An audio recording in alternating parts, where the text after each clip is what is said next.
Hi, Lenny. Welcome back. Hi, Adam. Nice to be back. Nice to be back with you.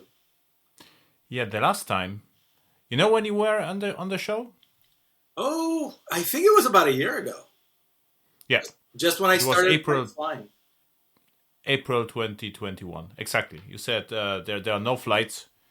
So what is the situation with flights right now?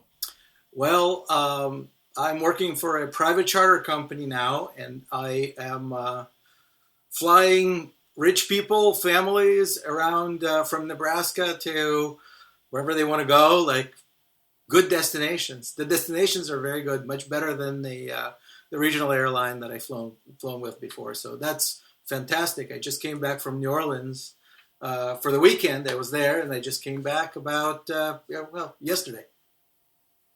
So So you are happy with I'm the enjoy- with the overall? I'm enjoying. It's hard work. It's harder than the regional airline, but I'm the captain now, and it's all on me. I'm like the master of safety and the master of my universe, which is very nice. I like it.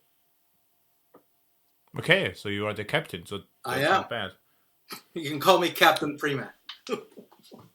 Captain Primak. Yeah, this is actually great. So what happened? So the question is, do you have even time for programming then? If you're flying Well, all around the world, do you know what Java C is? Java C, you remember? yes. Well, I haven't actually typed Java C in a long time. It's it's been Maven verified, not Maven clean install. Yeah, exactly. So I like the verify way. I want to, start always clean. So why we are talking is what I understood is so there's a monthly show called Airhacks, and what I did, I explained. Someone asked about clustered annotation, and the interesting part is what I'm doing right now because there are over 100 episodes already. So there's a section I call it time machine because I read the old questions from 100 episodes ago. And there was one question about clustered, seems like, and someone remembered that and asked about that. So and if you read the explanation of Payara, it says it with the clustered you can have a distributed singleton. And then I kept explaining what happens, how JBoss is implemented, but Right. this is not how Payara implemented this because Payara is based on Hazelcast, Yep. and there is no single point of failure, and is used it uses Paxos behind the scenes. Is what you wrote in the tweet.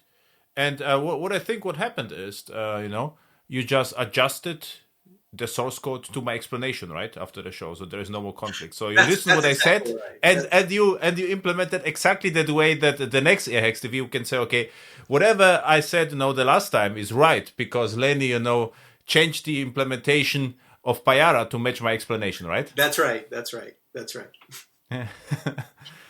um, And they erased Git history and did all that, behind the scenes, and covered up yeah, the sure. cracks like a good. On this is on takeoff and landing, right? So this is you have a little bit more Yes, time. So this yeah, is when you exactly. committed a code.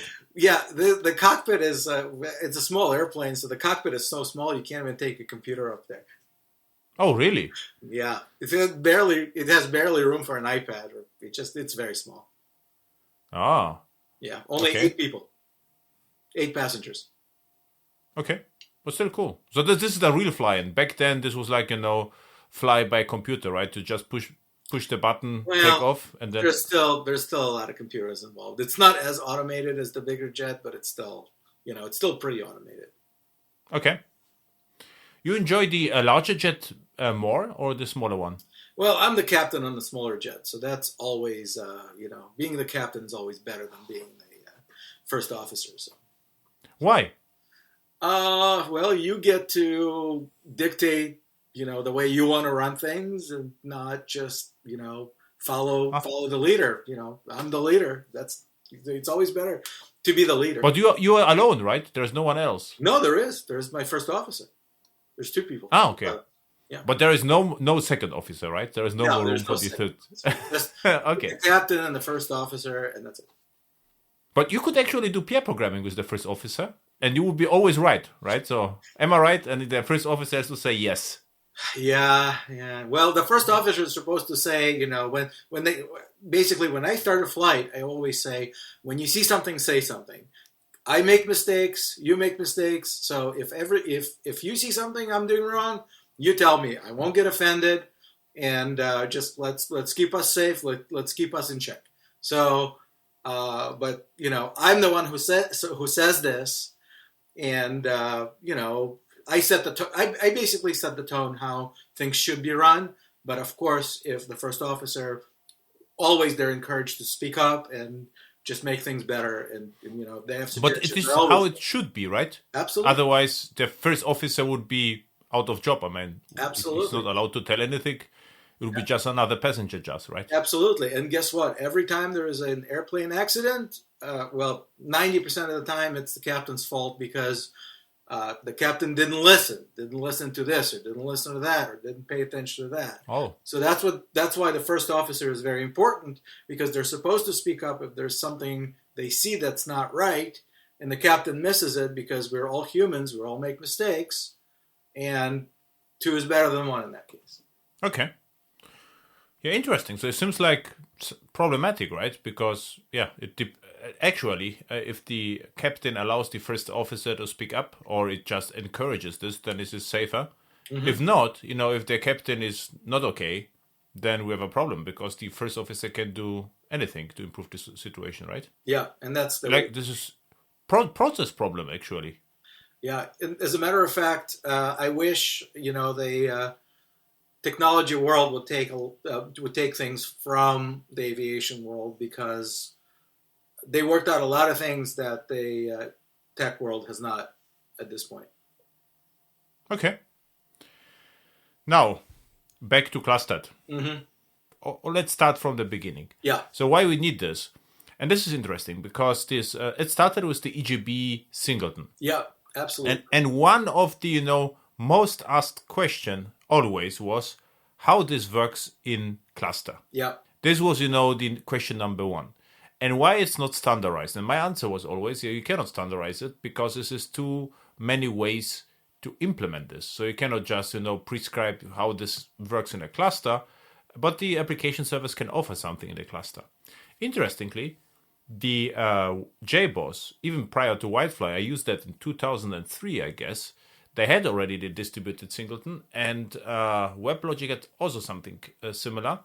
But how this worked is there was one master, yeah, and all the followers wanted, just waited until the master dies, and then one follower was elected to a master, and this is how it worked. It was not unproblematic, but this is how it worked. yes, To my knowledge, is the Hazelcast does something similar with distributed hash map, but is based on Paxos. So it is not like there is one dedicated master, or how it's called, leader and followers, and but it's based on Paxos. And the main difference between Paxos, this is what I said, is that in Paxos there is a group of, I think, called acceptors, which make up the master or leader. that's actually And not how it works.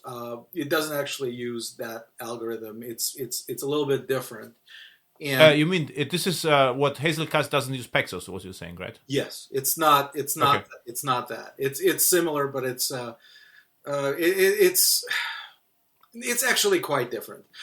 But let's talk just a little bit about Paxos, to make it even more interesting, because Paxos, of course, also has to follow the CAP theorem. So there's no magic. And what they do, there's There's no consistency, availability, and partition tolerance. And what Paxos, to my knowledge, is similar to this what I said, except that there is a group of acceptors, is called, and the client sends to the acceptor request, and there is one dedicated node which tries to make it happen. And what makes it happen? All acceptors has to form a quorum majority, and they have to agree.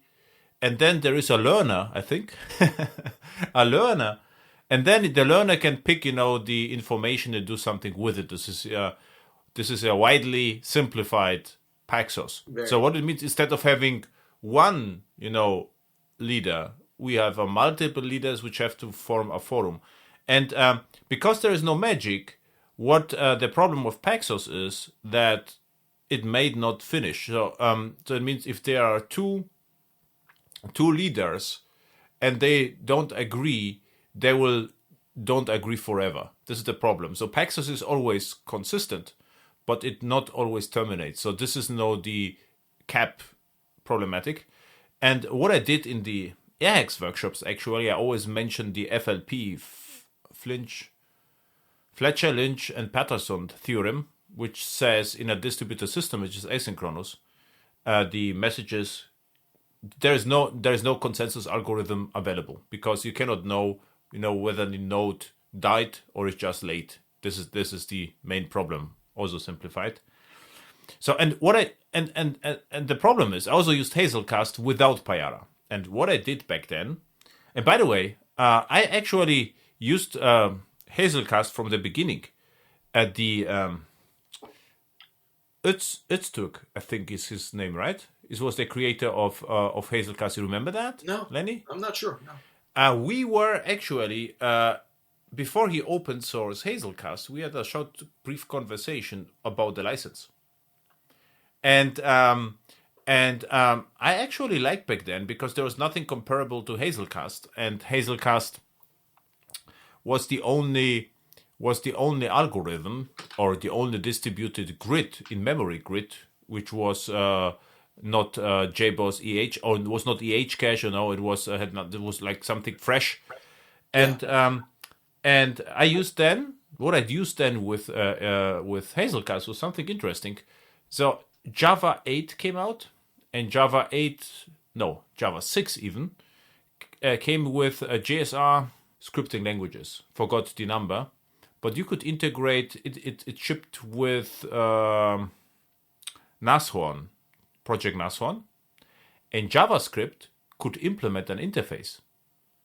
And what I did is I distributed the Java source code, the JavaScript source code in Hazelcast, So the source code was available everywhere, and it was implemented by an interface, or this Java source code was the implementation of the interface. So the cool story is, on every node, I could just call Java interface, which was implemented by Nashorn, and I didn't have to use class loader. It was like misuse of Hazelcast and Nashorn to a class loader. That was the first one.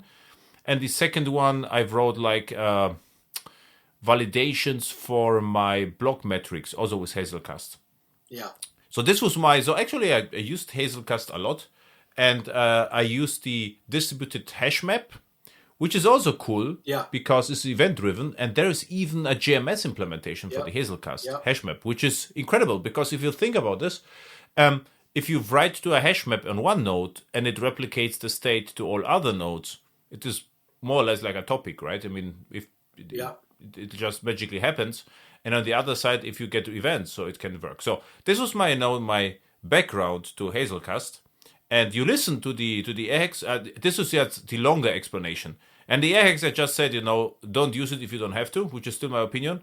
Because what can happen is if you have multiple nodes, they start up. Sometimes really slow until, they find the quorum or whatever. And, but, not that the discussion here escalates.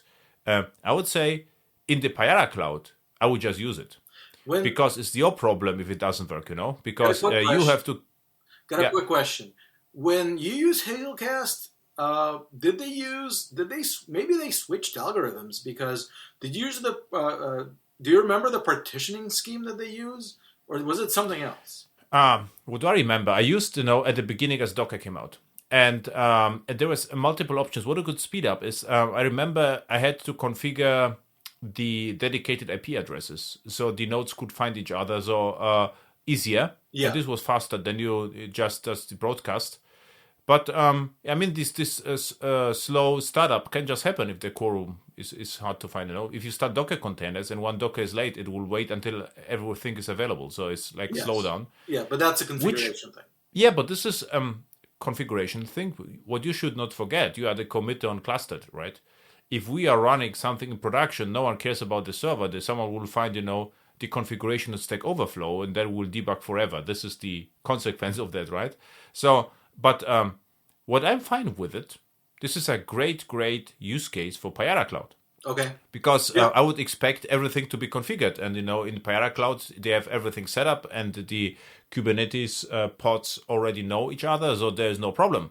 But my advice is still, don't use it in a public cloud and configure it by yourself, because why? I mean, it's hard to configure. That's yeah, it's hard to configure, and distributed singleton is not a best practice, I would say. So I would say your design on a greenfield should not be based on distributed singletons. Well, I would disagree with that. It depends on your use case. I think if the use case disagree later. Just explain what you did with cluster. Okay, sure. So this first, and then we can disagree. So okay, no problem. So I'm not sure if Hazelcast switched algorithms between when you used it and when I used it, but the way I understand how Hazelcast works is for the cluster. Once the cluster is up and running, what happens is you have basically your data goes into partitions. So a single partition basically goes on one machine. So a partition is on one machine. So one chunk of your data goes on one machine, and that one machine has the master copy of your data. But there are backups to that, and you can configure that, and the defaults are pretty good, even if you don't. But if you do configure, you can configure where the backups go for each partition. And in that case, if a node goes down, you still, then you get then the backup gets picked as the master node. But the bottom line is that there is a master copy of any chunk of your data only on one machine. And that's called a partition, and that's how Hazelcast is able to distribute your data in an efficient way onto multiple machines and guarantee some the data availability. And clustered, the Payara clustered annotation uses that. So what basically it does is every time you have a transaction or an interaction with a clustered singleton, what it does is it writes the data behind the clustered singleton, because it's supposed to be serializable. It serializes it into a Hazelcast object, which is on a partition. So basically, you don't have to pick a leader once the cluster is up and running. The leader is always picked for you by Hazelcast. And whenever you interact with a cluster singleton, you basically interact with the one copy or the master copy of the data that you have behind it. And that's all done transparently. There's no configuration. In JBoss, I've actually looked at JBoss before I configured, before I created the cluster singleton in Payara. And all they talk about is how you have to configure each of the clustered instance to see if you can pick a leader or not. I did not want that. I said that if you have a cluster working and it's running and everything's good, all you have to do is just have a clustered singleton. It'll just work transparently. And Hazelcast basically allows you to do that. And so all you have to do is just put an annotation on your clustered singleton, make it serializable, and you're done. So that's basically how it works. First, the partition scheme is very similar to Kafka, right? So Kafka is... Sure. I've never used Kafka, to be honest with you, so I'm not sure. But by Kafka is actually how this works is every message has a key and a value. And from the key, Kafka knows in which partition the entire message is stored. So, and if you, you have, the sequence of messages in one partition. And you can have replica factor, and then, behind the scenes, right, the message is copied by the broker to multiple replicas, which are on other brokers. They are distributed. Yeah. So, but I would say there is almost, Kafka is almost a NoSQL database, so it has to be similar. But it's interesting how similar it actually is.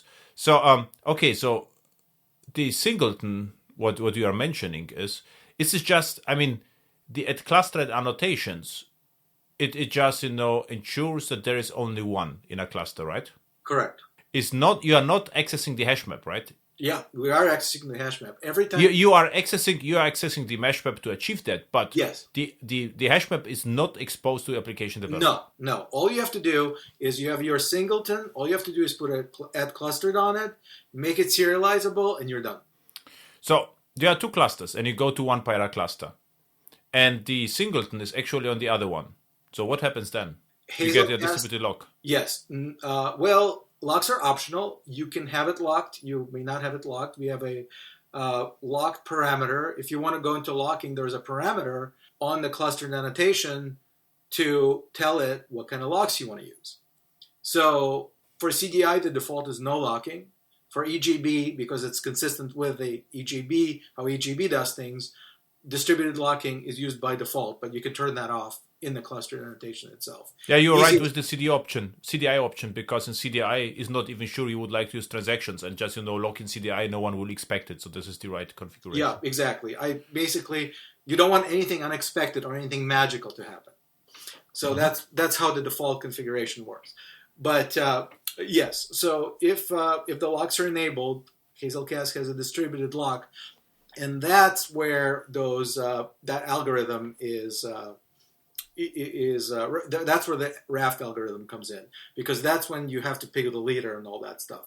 But that is handled by Hazelcast transparently, because Hazelcast implements that algorithm. And as long as your cluster is stable, you won't have any issues. Mm-hmm. But you see, you said the singleton is serializable. What it means is that all the fields in the singleton are serialized as value to the hash map. Correct. Okay, so now I got you. So also what you have to be aware of in the clustered, because it works the way it does, when you interact with a clustered singleton, if it's not on the machine that you're calling it, it's going to be an RPC call behind the scenes. Hazelcast is going to make that, so it's transparent to you. But what's actually happening is it's over the network. It's going to store your data over the network if the partition happens to be on a different machine that you're on. Okay. So what you get with that, you can very easily implement a session management, right? Yeah, absolutely. Yeah. So this is what during the show, AirHack show, I thought of something about different idea. So what we would like to have sometimes in projects, this is what I mentioned earlier to you, what you wanted to disagree with me, that the singleton is not about data, is a resource which only has to exist once in a cluster. And the best possible case is, or best possible case, the interesting case is a scheduler, right, or timer. Because it is because the timer behind the scenes, it stores the timer configuration and the last event, when it's fired, and has to just fire once in a cluster.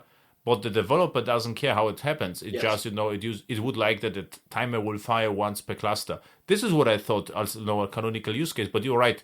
With the clustered, you get something like a session, something like HTTP session, just a session for free. So you could use, for instance, for WebSockets. This would be the great use case, right? Because WebSockets are somehow problematic, so you can store some session data for WebSockets in your clustered singleton. You can store it's basically your singleton data and methods. It's basically, it really is what it claims to be, which is it stores an object in the cluster once per cluster.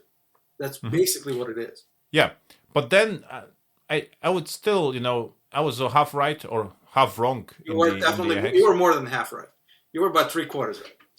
You were because 3/4 were the 3/4 of the good stuff was right, and the quarter of the bad stuff was okay. Not wrong, but a little bit exaggerated what it actually is. Yeah, but why I wouldn't use it or wouldn't suggest it just as because it really depends on the network quality between the cluster nodes, how well it works. So if you have distributed singleton and you would like to lock it, so the lock algorithm, the latency, it highly depends on the network quality. Absolutely. And if you'd run it in Kubernetes, not in Pyra Cloud, but in Kubernetes, just EKS, let's say, or AKS, then what even can happen that your two pods would run in different availability zones, which is very likely.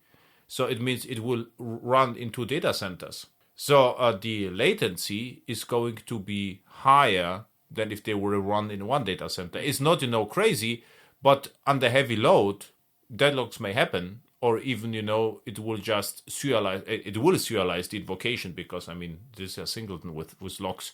So I would just say, try to avoid such a thing or a concept of distributed singleton because it is single point of problem, not even failure. You have to care about that. So this was the idea, right? Of course, again, the use case has to be correct. You're absolutely right. If you have distributed availability zones or distributed regions, it's not. I don't think even Hazelcast is going to work in in order to have a cluster that has different regions in it. I think you have to have Hazelcast Enterprise, and you have to have a separate connection that is made for low latency. They call it WAN distribution. So we're talking about a completely different use case than a regular Hazelcast cluster that's basically 3, 4, 5 nodes, depending on, or many, depending on what your scalability factors are. But if you are using it in the right use case, where you're storing your cluster singleton in the same availability zone, and the cluster basically is meant for scale versus, distributed in different availability zones, or it is for basically for scale as opposed to for redundancy. Is basically where the use case would be. Because if I'm in the clouds, I have less control. So if we use, for instance, ECS or Fargate or whatever, I just know the containers are started, and they have, whether they communicate with each other or not, it really depends on the network configuration. Absolutely. And we have the load balancer up front, so I know that the traffic can flow from east to west. But from north to south, it really depends on security groups or whatever, so it's not that easy. But another use case could be, like a persistence mechanism even, because if you have multiple nodes, this is what I actually also did. I had several nodes and just stored the data in memory. No one cared, it just worked well. And you can even offload the data to disk, so you could have something like lightweight S3 almost persistence, because if you look at S3, it looks like a hash map or hash table. Exactly. And this, you are not far away from this, but then I would maybe even expose, the native hash map, Hazelcast hash map, because the Hazelcast hash map is just a hash map, right? This concurrent hash map is implemented by Hazelcast, which is great design, actually. It was. It's actually, the way it's implemented is actually quite simple. It's basically a small veneer on top of Hazelcast hash map. That's pretty much it. It's just putting the pieces together, integrating it with the way the EJBs or CDI beans work, and basically make sure that after each interaction, each transaction, it goes and stores it in the map, because it has to reserialize whenever the data is changed. So all of that, just integrating all of that into the code and make it transparent. So the goal of this, you can do this, you can implement this by yourself in Hazelcast pretty easily. But the thing is, it's just super easy just to slap Hazelcast, slap the clustered annotation onto your existing bean and make it serializable, and basically you're done, and you don't need to really write any code. Well, shouldn't say that, because once you make it serializable, you have to make sure that all your fields are serializable, make sure that works, and all tested, because that's the only way to make sure it actually works. And as you said, the cluster configuration itself is very important to make sure that the network latencies in the lock configuration is actually what you want, because it will do exactly what's basically written on the box, but the negative side is it'll do exactly what's written on the box. If you have bad configuration that's not working, your cluster singleton is not going to make it work any better. Mm-hmm. Exactly. So I just thought, because at first, what I remember is that the implementation of the concurrent hash map comes with additional statistics, I think, right? So if you can cast to the Hazelcast hash map, and you get some more interesting methods. There are more methods available than in the concurrent hash map, because, of course, it's implementation. So this is the first thing. What I thought now is, what you could do actually, you could implement additional or require to implement additional interface and make the singleton serializable as JSON. You can do that. Hazelcast, like today, Hazelcast has a data serialization mechanism, and you can use that instead of having it be a Java serializable, and then it'll just work out of the box.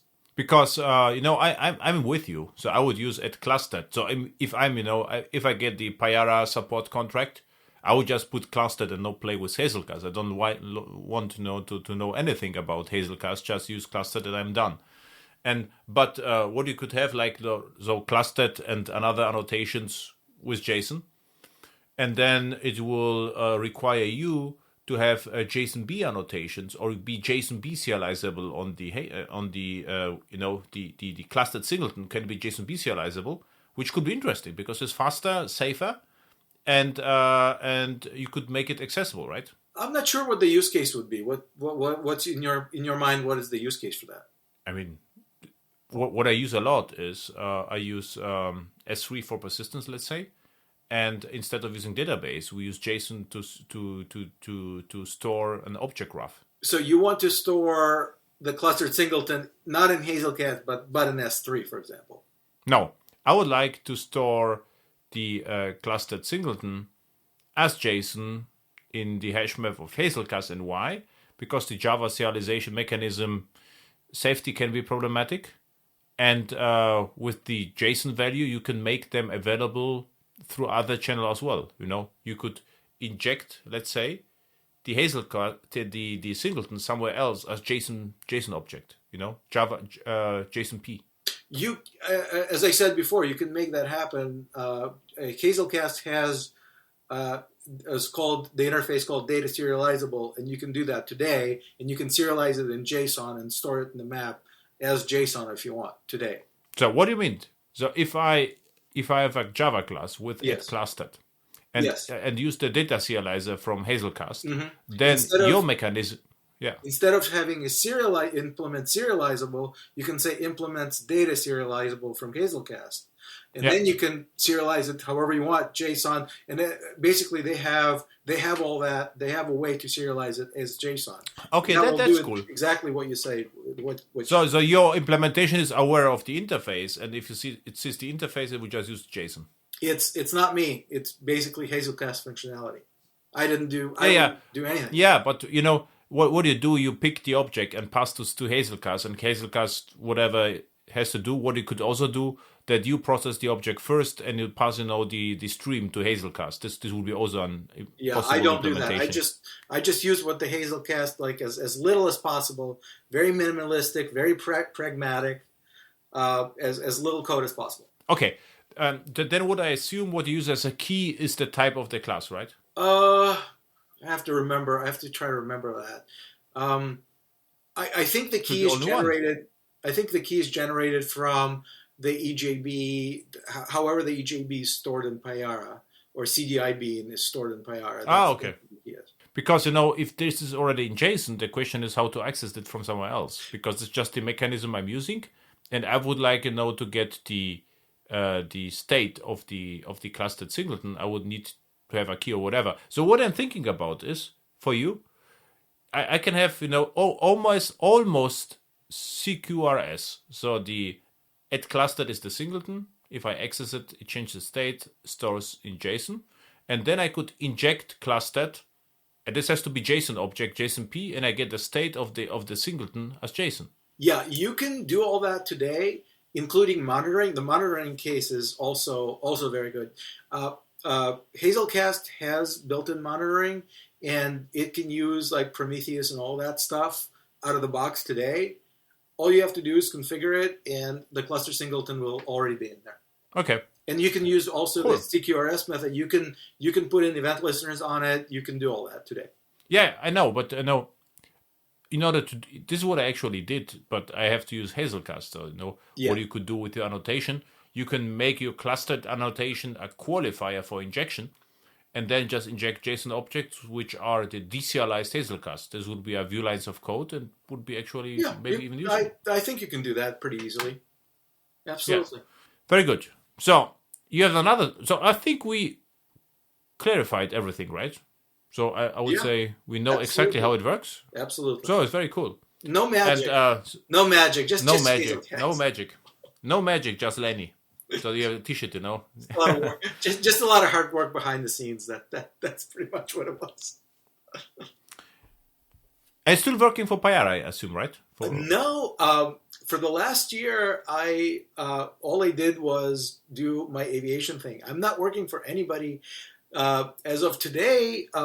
As of last year, like for the last year, the first 6 months since last about June, July, I was very busy with training. I did no technology work, like not at all. And I started flying in August of last year, and it took me a while to get used to the airplane and make sure that I knew everything I needed to know. And basically, this year in 2022, I was well enough. I was familiar with the plane and the operation at the aviation company well enough to be able to have some spare time to do some technology again. But I didn't want to work for any company. I just wanted to do basically clear out the backlog that I had with my own personal projects, and that involves contributing to a few open source things, and I have done that. As a matter of fact, I've been invited to be a committer on the Apache Shiro project just about a few days ago, which is big news for me. My first Apache committer, which I'm very excited about. As a user of Apache Shiro back in the day, and in my personal projects, I'm very excited. I like the way Apache Shiro does security. I think what they're doing is great, and they need some Jakarta E integration, and I have a Jakarta E integration module that they want me to contribute into Shiro, and that's pretty much the next thing that I'm going to do. But it's all my spare time. I'm not working for anybody. I may be available next year for some projects, and I may go back to Payara. We'll see what happens. But currently, I'm like the true open source maintainer, volunteer for free. I'm getting $0 out of it. So you are coding for food, right? So in your T-shirt. No, But not even for food, just for free, right? So yeah, free, people, nothing, zero. Yeah. So if people will know, like, to hire you and just drop your mail and it will fix the bugs, and there is no money exchange, right? So this no. I have a just kidding.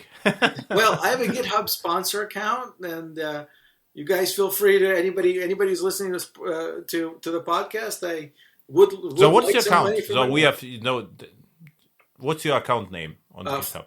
My corporate account is FlowLogix. My corporate entity is Flow, FLOW, with an X instead of a CS. And my personal account is Primak, LPRIMAK. And I'm contributing to Shiro. I'm contributing to Prime Faces.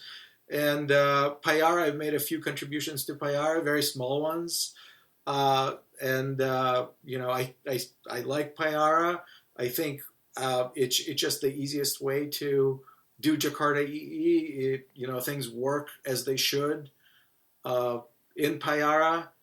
I'm sure they do in JBoss Wildfly as well. But my issue was when I was upgraded back in the day to JBoss 5 from JBoss 4. It broke everything, and they had pretty much.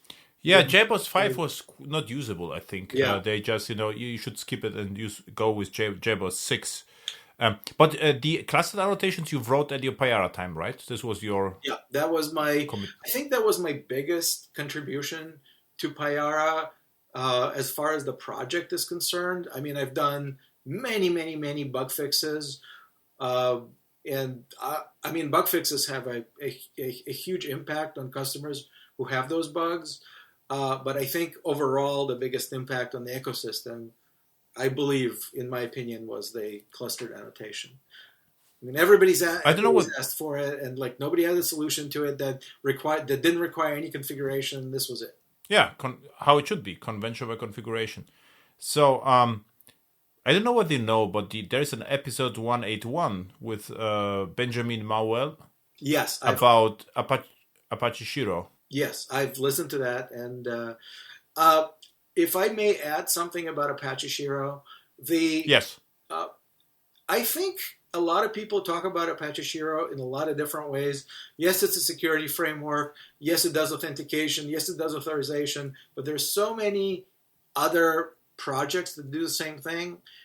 I don't think people talk enough about what is the unique feature about Apache Shiro. And in my view, is ease of configuration. I'm all about that. You have one Hmm. file, 10 lines long, and your security is done. And that's the Hmm. Shiro the initialization file. You put it in your webinf. You get it. You get it in there. It's 10 lines long. You basically say this page is secured by this, and this page is secured by that, and that's the user that accesses this page, and this as user accesses that page. So your routing is all in there. All of that is basically it's super easy to figure out how to do that, and it's all in one place. And once you're done, it's a 15-line configuration for most projects, and you see it. It's plain. It's totally obvious what it does. There's no magic, and your security is done basically, and that's the beauty of it. Yeah, cool. And when you used Shiro in your logistics projects, Yep. Yeah, okay. that's when back in the day I started. Uh, I tried to figure out what to do with a web framework, and I started with Apache Tapestry back in the Hmm. day, and it's still maintained. And their default security framework was Apache Shiro, and that's how I discovered Apache Shiro. But then, I figured out the Tapestry. Tapestry is a good concept, but the biggest issue that I had with Tapestry is that they have their own CDI framework. Basically, they have their own Oh, dependency injection, and the problem with that is that it has so many ways to do the same thing. And in order to figure out exactly how to do dependency injection, it's next to impossible because there's so many ways to do the same thing and none of them work, which is the big deal. None of them work. And every time I tried to do something different in Tapestry, I had to go to this dependency injection framework, and it was like banging my head against the wall. It just none of the things that I try to do work. And I'm like, there is the CDI thing where you do something with CDI and it works. There is anything you do with CDI, it just works. It I don't have to bang my head against the wall. So I'm like, can I use Tapestry with CDI? No. So that's where I said, oh, let me use JSF. Oh, nobody likes JSF, blah blah blah. I started with JSF prime faces, super easy, and the only thing it was missing is the Shiro integration. So I wrote my Shiro integration, and I never looked back. It's so easy to write web applications, secure web applications with that combination. It's just fantastic tool set. are you also following the Jakarta E10, or do you know? Yes, Jakarta EE10 as far as security or as far as just plain. Whatever interests you. So I like what they're doing. The CDI integration is what they should have done a long time ago, but I mean, there's a lot of work that had to be yeah, done. So I'm not on Jakarta E10, but hopefully soon. okay. And you wanted also know to share with me some updates, some secret updates. Well, the So we secret covered update now. is that Yeah. I'll be a committer for Apache Shiro, which is nice. Okay. Very cool. So I'm still not using Lombok, and I know that you try, to make me generate some getters and setters with Lombok, but the problem is I don't even have getters and setters. So are you still using Lombok? Ah, no, now there is no Lombok for you because you stopped, working with Java, which is unfortunate. But if you will, if you are grounded again, so for what you're using Lombok still, or are you not using it anymore? Okay, so the biggest thing is equals and hash code. Sure. So in entities with builders, beautiful use case for Lombok. Entity beans with builders. So yeah, JPA and builders. Okay, yep, I see JPA this. JPA Yeah. builders equals and hash code. Never have to write your equals and hash code. And delegate. Instead Okay. of inheriting a whole bunch of stuff that you don't need to inherit, use delegate. And Okay. that's So I use reviewed that. a lots of projects this year and last year, and what I can tell you, the favorite annotations which developers like to use in Lombok, equals and hash code never saw this, delegate never saw this in projects. The Really? most what they are using is default constructor, then required default constructor. Yeah, I use No that. args. That's a small one, but yeah. Yeah. Then log, then you get injected one logger, then getters and setters, and sometimes the builder. But this is already, the first one where I say, okay, that's interesting. Or other projects, they would be happier without Lombok. Oh, the one beautiful use of Lombok is serializable transient final fields. You cannot have a clean solution for transient serializable final fields without Lombok, because you can use. Why you need this? Why, for what you would use transient serializable fields? Okay, let's say you have a serializable object with a non-serializable field. What do you do? Especially a final one. What do? It's a big problem, because if you want to make your serializable object, you have to have all your fields serializable. And there are some fields that you're using from a different library or whatever that are not serializable. But you can put transient. You can tell transient, right? Okay, let's say you do that. You can do private transient final field. But now what happens when you deserialize it? It's null. Mm-hmm. And now you have to go through every one of those fields, and but they're final. Now you can't even set them. What do you do?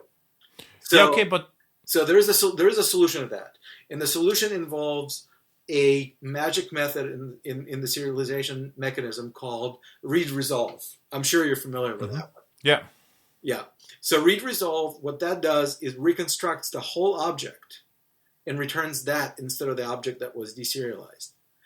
So what you can do with that is, in that method, all you have to do is put in one line that's called toBuilder.build and return that.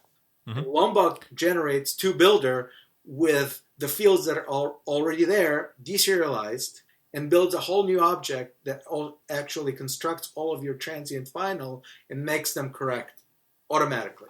So one line read resolve fixes all of those problems all in one line.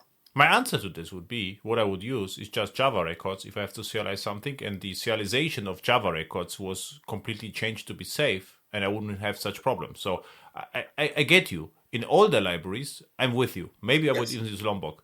But in newer projects, I still don't see this, because for JPA, this builder could be interesting, but the dependency to an external code generator is still high. I mean, this is, I have to my clients is a risk. So if the people, Lombok committers lose their, spirit to maintain the library, and you get, you get your flight hours again.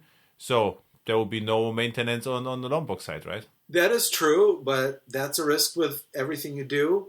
There's also dlombok plugin. If you want to save your code, you can just use dlombok and it'll generate all the code that Lombok generates, and you're done.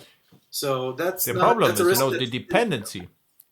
The dependency is similar to, let's say, Xdocklet. So it is higher to your usual library because it plugs to your build system and generates behind the scenes code. I would say, the dependency on Lombok is higher than the dependency on Jakarta Commons Lang. I don't know if that's it's a view, but I don't think it's something that's universal as you say it is. I think it's kind of how you view it, and if you.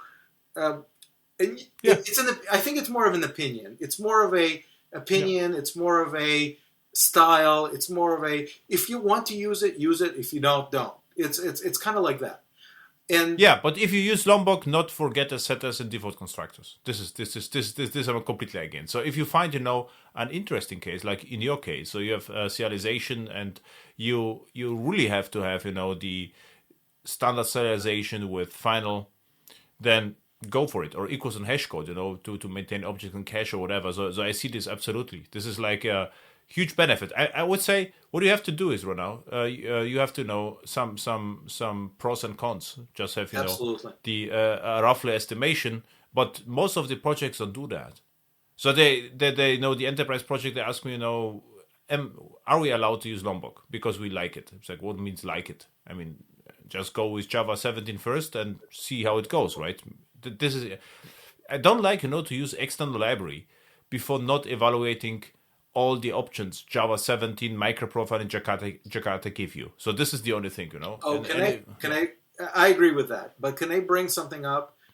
Something that you say in your podcast, and I have to disagree with you on that one, because the matter of the audience, right? When you say, "Oh, I'm going to be pragmatic. I'm going to copy the code. I'm not going to make it in a library, interfaces, all that. I'm going to copy the code," and that works for people who've been around the block. But if you have somebody who is fresh out of school listening to this, they're going to copy a 10,000 line function and make it a 20,000 line function, because people don't necessarily have the context of you and I have of the experience of what is pragmatic, right? So for you and I, I know what you mean. I know when you say that, let me copy a code and be pragmatic, is that I don't want to over-engineer. I will copy this, this little function, and when I copy it for the third time, then I know that this is something that I want to extract. This is something I want to refactor. When somebody out of school, somebody who doesn't know any better, listen to this with no context, they're like, "Oh, I see. I found this function on GitHub. Here's the 1,000-line function. I'm going to copy that whole thing. I'm going to copy it in my code, modify a couple of lines here, and I'm going to copy it again into another function, modify a couple of lines there. I'm going to do that 500 different times, and I'm going to be pragmatic." And you and I both know that that's not true. So you got to put that into some context, that you can't just copy the code and have it, and there's got to be some context for that. The first rule would be, I like to copy my own code, right? Or code from my team, small team. But what I don't like at all, copy code from, GitHub or Stack Overflow. Yeah. And the reason being is because if I just copy the code, I understand it less. I know what it says, but it is somehow strange because I'm not happy, with the naming. I'm not happy with everything what I see there. So It is better to look at the code and refactor it, or just rethink the idea. So I'm against copying third-party code, and you can also get a license issues even with that, which I also saw. I also saw, this many issues, right? Yes. In one project, I said you should not use any external dependencies. So, and what they did then, they copied the source code, right, from the external project. And I say, okay, this is even worse. I said, this is even worse. This was not meant this way, right? So I say, but you said no external dependencies. Now we copied the source code. And I say, okay, thankfully the license was compatible. This would be LGPL, it would be worse. So, I think it's just reasonable. Because if I would say it would be worse if someone out of college would just read the Gang of Four patterns, and there would be everything would be dry, and they would implement all the patterns, because this is harder to fix. I would say a code copy, you identify it if the project is smaller somehow, and it's easy to refactor. But if you have all the Gang of Four patterns in your project, it's sometimes harder, because all the copies and whatever, and interfaces and impulse and factories is really, it is maybe harder to simplify. I don't know. If you have a 1,000-line function that was copied 5 times and 1 or 2 lines or maybe 5 lines in different places changed in all of them, I think that would be more difficult. Yeah, but 1,000 lines function is extreme, right? So I would say, yes, I'm with you, but this is Is it now? I'm sure you've seen worse in your projects, because I have. And I'm not. What I have to say, the Java project are getting better. This is not that problematic like 10 years ago. So right now, what I see, it is not that craziness what I saw 10 years ago. There are no more that exaggerated whatever. And that's good. And to set the context. So currently I'm working on a class. This is my own class, and there's 400 lines of code, and I'm no more happy with it. So I'm thinking how to simplify this, or maybe introduce another class or whatever. But they have to communicate. So this is so I'm okay with copying, but if you look at this and this is no more simple, you have to do something about this. You know what I'm just saying? Copying is just valid. So you can copy if it simplifies things, great. But you shouldn't Yes. just copy and make it work somehow. You have to Yeah.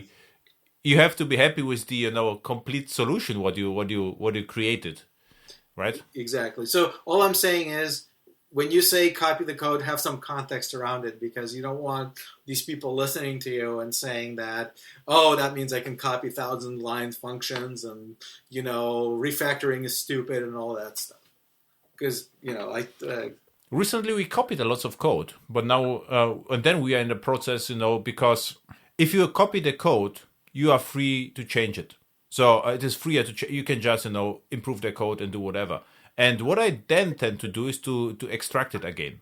So if I have two projects and I say they are somehow related before I link the projects together, I will keep it independent and say, okay, one project depends on the other. So I can copy the code over, then improve the code, and then extract it.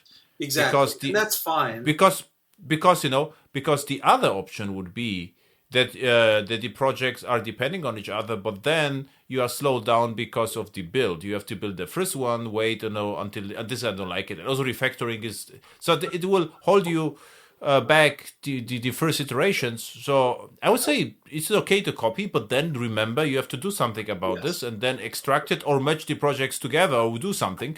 So this is like a cycle, right? Yes, you have to Continuous remember that when you improvement. do that, you accumulate technical debt, and you will have to Exactly. refactor it at some Very good. point. Yeah, exactly. And Yeah. that's the context that I'm talking about. If we put it that in that context, that's what you're saying. Pragmatic way is perfectly fine, but you got to Yeah. remember that context and not just start copying all over the place, and then you come up with a complete mess.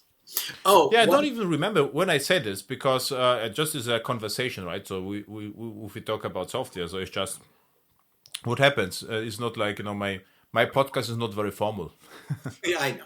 Oh, there's one more thing about the Apache Shiro that I forgot to say.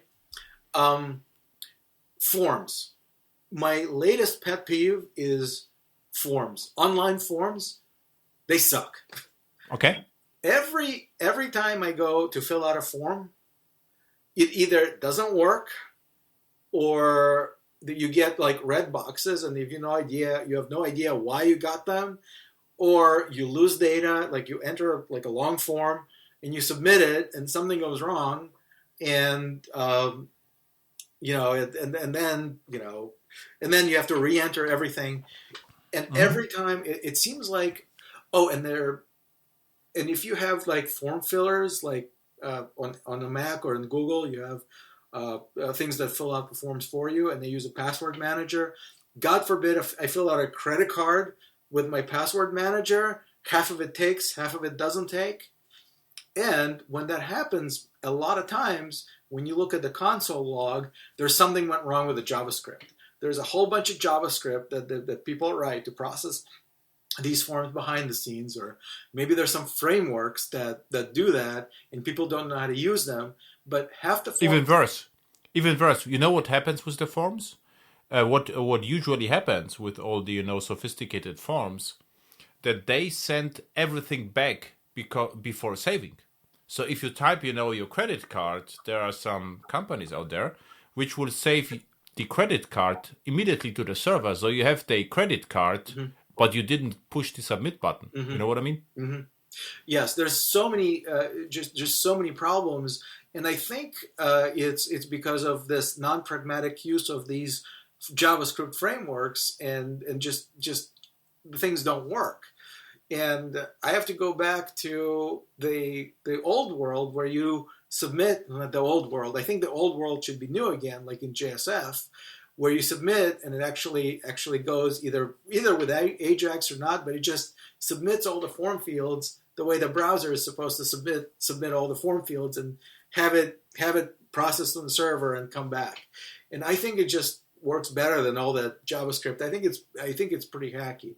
So to continue with that thought, what I did with the Apache Shiro, um, I made form resubmit automatic. For example, you say you fill out a form, and then you go back and you have a session, right?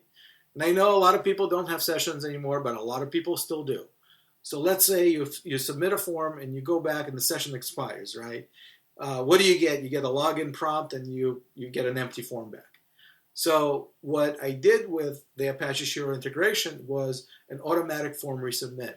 For example, if you fill out a form and then you go away and then you hit the submit button and the session has expired, the framework automatically resubmits your form. Like basically you get a login prompt, you log back in, you put in your credentials or whatever it is, however the login is through Facebook or whatever, OAuth, however you want to do it. But once you do that, the form doesn't get lost, it gets automatically resubmitted, and it's like the session never expired. So I'm pretty proud of that. That took a lot of work. That's basically what I did this summer, which is pretty cool, I think. Okay, cool. But you use JavaScript for that, right? No. Under the scene, when you hit the submit button, it's JavaScript or not JavaScript. It doesn't matter. There's a post request going on, right? Yeah, but the resubmission, this I know. So let me explain how it works under the covers. Yeah. So when you hit the submit button, no matter whether JavaScript or no matter how let's say we have regular form, form tag, input type text or whatever, and submit button. Regular submit button, how standardized, by web standard form. Yeah. No JavaScript, just standard. Okay, yes. Okay. What happens? You get a post request. Okay. Same thing with JavaScript. You also get a post request, right? You get a post request no matter what. Yeah, with JavaScript, it would just, tell form submit, but it's the same mechanism behind the scenes. Exactly. So yeah. With JavaScript, you get a post with a JSON payload. With regular form submission, you get a form URL encoded post with a form URL encoded submit. Exactly. This is the standard. Mm-hmm. Yes. So no matter what, you get a post request with a payload. Bottom line. So what to make it more precise, because otherwise we will have to have a follow-up again. So in JavaScript world, you don't get the JSON per default. If you just submit the form, you get exactly the same. In JavaScript, you will have to actually disable the event. There is a call called prevent default. If you push the submit button, nothing will happen, and then you receive the form data. This is the name of the JavaScript object, and it contains a map of the data of the form. And then you can construct JSON from it, which is standard almost in all frameworks, but you have to do something. Yes. If you JavaScript say submit the form, you get exactly the same form. How it's called, URL encoded. The built-in format. I forgot what was the name again. URL encoded. Form URL encoded. Yes. Exactly. Yes. Mm-hmm. But the bottom line is the way everybody does it is basically a post with a payload. So what I do is I trap on the server. There's some kind of an exception, whether it's been like user logged out or in JSF there's some kind of an exception that happens, some kind of exceptional condition. So basically, I trap that. I have the form saved. I have whatever that payload is, the post request. I save that. So and I wait for the user to relog in again. And, as a part of the request, they have a flag that says, oh, this user submitted the form. It didn't go through. Now he's relogged in again, and they will resubmit that form on the behalf of the user. So what that does is automatically transparently submits the form as though the exception or error never happened. And I think it's pretty cool. This is pretty cool. Okay, so what it means is you are, in case you are no more logged in, so your session has expired. Mm-hmm. Then if you resubmit the session, instead of rejecting the post request, you are caching the post request. Exactly. And you're waiting for a period of time, and if the user relog ins, you just reprocessing the form. Exactly. Which is cool, because this is independent from the client. You have to do nothing. The only thing could be you have to be careful with the encryption, right? Because if you're storing it somewhere, if the user is no more logged in, you cannot store it forever. Because if the user will, of course. No, there's an expiration date, obviously, on that Yeah, data. perfect. If the user doesn't, I mean, the use case isn't, you walk in and you submit the form, or you try to submit and then you walk back out for a day and then come back. The thing is that you submit the form, you go to lunch, you come back, you hit the button, and there's like, oh, now I got to relog in again. So you relog in again immediately and hit login button, and then your form is still there for you being submitted. That's the use. But you will actually have to encrypt the form data with the user key. Because if someone has access to the server and serializes everything on the hard disk, then it could see a sensitive data of the user. Yeah, absolutely. That cache is encrypted. It has to be, because it is user data, just like anything with user data. But it has to be encrypted. Not the entire cache has to be encrypted, but just the form data has to be encrypted with the user key. Well, it's a separate cache. Every user. The way I store it is in a separate cache, and that cache is encrypted. Okay, cool. So yeah, perfect. Yeah. So you were busy. So you are flying a lot. Yeah, I was with a small machine where there is no room for an iPad, right? Yeah, that's right. Is it a toy? It is like remote controlled airplane or something. Well, it's a 17,000-pound airplane, which is not okay. What is it? Is it Cessna or was it Cessna or what is it? It's called a Cessna Citation. Yeah, I saw it. It's Cessna Citation. It is it's a serious jet, right? Yeah, it's a small. They call it light jet, but it's not. It's a big plane. It's not a small. I mean, it's a small compared to like a 737, but it's big compared to like a 4-seater plane. And what was the larger plane you ever flew? The largest plane I ever flew was a 737. Oh, this is the largest. Boeing. Okay, and okay. There's of course no comparison to this one, right? Because this is right. Bare to metal, and the 737 was like Kubernetes, right? If you compare it, the Cessna's EC2 machine and the Boeing 737 is like Kubernetes engine, right? Well, Boeing 737 is a 170,000-pound airplane, and this one is a 17,000-pound airplane. So it's 10 times. 737 is 10 times heavier for maximum takeoff weight. What's about speed? About 80% of a 737. It's pretty fast. Okay. But 500, and the range? 500 miles an hour. Well, from Nebraska, it'll go to either west or east coast most days. Sometimes you have to stop, but that's kind of rare. Okay. So about 1,500 miles. Okay. And then 737 and far more, right? 737 will go about, I don't know, I think 4,000 miles. So it's not a couple times. Okay, cool. Lenny, I will invite you back in 1.5 years and see whether you are still flying or more hacking. This is always interesting. Yes. And keep the forms, JavaScript free, right? This is your mission. Yes, the form JavaScript and forms. It's tough to. It's a difficult problem. It has definitely not been solved yet. The master question is: have you used Lombok for the implementation of the form storing algorithm? I have. Oh. Not for the algorithm. Sorry, not for the algorithm, but it's used in the framework because of all the reasons I talked about before. Yeah, but maybe the listeners still would like to try it. Also, Lombok is used behind the scenes. There's no reason not to use it, right? This is the whole thing, right? If the library uses Lombok, the user of the library doesn't need to know anything about Lombok. Yeah, sure. This is no dependency on Lombok. This is actually a good thing because the Lombok generates. There is no Lombok at runtime. It just generates bytecode. So this is actually the first positive aspect what I can find about Lombok, that it actually can generate. It just resolves after the build. There's just no more Lombok. It's just the source code of Lombok, which is remaining. And there's no source code either. It's all bytecode. Bytecode. Yeah. So your class is transformed on the fly during compilation. So your bytecode generated is basically the bytecode. So there's no additional source files unless you want them. You can put a dlombok plugin which will give you the generated code, but if you don't put the plugin in, it just works. There's no additional source code, anything. It just does it transparently during compilation. It just processes it and generates the bytecode as it's basically enhanced JavaC. that's kind of how I think about it. Yeah, exactly. Yeah. Yeah, cool. So where people can find you and again, sponsor you on GitHub sponsors. If Yeah. every listener will give you on $1, you will be a billionaire in the shortest amount of time, right? Yes, it's Lenny Primak, Lprimak, on Twitter, on GitHub, FlowLogics on GitHub, and I have a website, flowlogics.com, which that's another thing. I don't want to talk. I don't want you. I don't want to.